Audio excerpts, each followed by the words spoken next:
One of the largest financial backers and supporters of Hamas is Iran. And although the Biden administration has said no intelligence shows that Iran approved or greenlit the October 7th Hamas attacks on Israel, the relationship between Iran and Hamas is strong and lasting.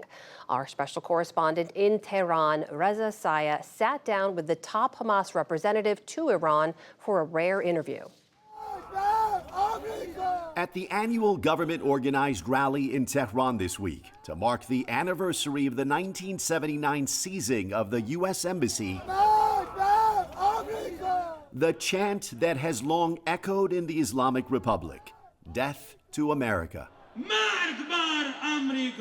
And among the featured speakers leading those chants in fluent Farsi was a man who is neither Iranian nor a follower of Shia Islam, Iran's state religion. Where did you learn how to speak Farsi? I've been in Iran for maybe 10, 12 years.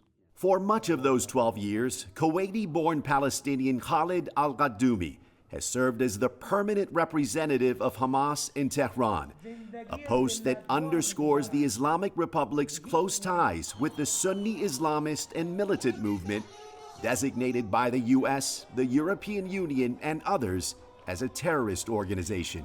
Many people don't know that Hamas has an office here. Like, what does your day look like? What do you do? Yeah, well, I mean, we have a representation office over here. We deal with all decision makers, organizations over here. We talk to the people. We work with them in cultural activities, political activities. Iran is a big brother to us. They have supported the Palestinian issue even much before creation of Hamas. They extended their support to the whole Palestinian since the beginning. Relations between Iran and Hamas frayed during the Syrian war, when Hamas backed its fellow Sunni Syrian rebels and stood against Tehran's Shia militias and Syrian President Bashar al-Assad. In 2017, the two reconciled under the shared view that Israel is not a legitimate state. Today, Hamas officials openly praise Iran's military and financial support that, according to the U.S. State Department, has reached $100 million a year. Soon after the October 7th attacks, there was speculation in Washington and beyond that Tehran helped plot the assault that Hamas calls the Al-Aqsa flood. Tehran and Hamas deny the Islamic Republic was involved. Many believe that Hamas would not launch this attack without support, without a green light. Who gave Hamas the green light? That's a very strange question. Hamas is a deep-rooted organization in the Palestinian arena. We have gained the trust of our people in the field. Of course, we defended our people a long time ago in the first Intifada, second Intifada. The Al-Aqsa flood was a pure, transparent, signed Palestinian operation. Did you know what was going to happen? No. Many of my seniors, they didn't. In general lines, we are in coordination with Iran and Hezbollah, with the components of the resistance axis. Increasingly, Russia is emerging as another key supporter of Hamas. Late last month, Moscow hosted delegates from Hamas and the Islamic Republic. Moscow says the meeting was to discuss the release of Russian hostages, but some speculate that Russia has other motivations. There's a number of geopolitical conflicts. One of them is the Russian-Ukrainian conflict. Russia is one of your supporters. Some are starting to say perhaps Russia wouldn't mind delivering a blow to the United States, to Washington.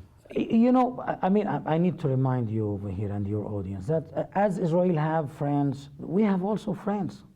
I mean, I feel that it's the duty of our friends, allies, and the freedom, rational voices in the world to support our struggle against colonial powers of Israel. So if we say that Russia and President Putin is supporting us, that is very much rational and logic. So did Russia have any role? No. But we were a couple of days ago over there in Moscow, and we received good reception from them with the authorities over there, and we chatted over many, many things. I mean, they were very warm, and they are friends. These days, Qadoumi gets plenty of warm receptions at government-organized events in Tehran, where he criticizes the Israeli government's bombing campaign of Gaza, its occupation of Palestinian land, and defends the October 7th terror attacks that killed more than 1,000 civilians in Israeli towns bordering Gaza.